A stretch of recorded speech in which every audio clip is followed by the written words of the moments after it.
everyone, my name is Arthur Underwood. I'm Hypnos Jimenez. I'm Cedar Kiley. I'm John Hernandez Angeles. And I'm Jack Morgan. And this is our group for the Blue Origin Space Project. We hope to achieve lunar mining in the next 10 years through a process that we have created called Process Nix. In this process, we go over the explanation for our next few missions to the moon to support mining materials from the moon and bringing them back to Earth consistently. Part of the reason why we're using a space tether is because a space tether is more efficient. It also makes sending the resources back easier because that means we also don't have a limited payload.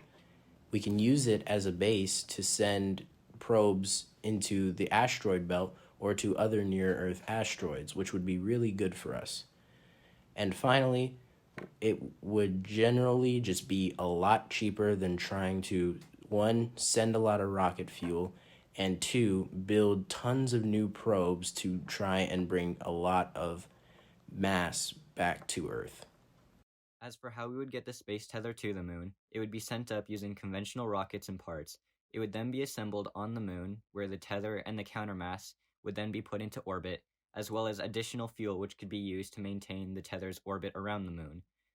The drill would also be sent up in parts using conventional rockets, where it would then be assembled on the moon and used to excavate resources that would then be sent back via the tether.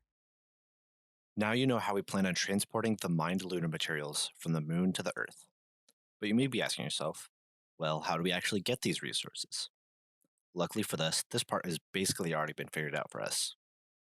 The RASAR robot, which stands for Regolith Advanced Surface Systems Operation Robot, an excavator designed by NASA that uses a bucket drum system to find the surface of the moon.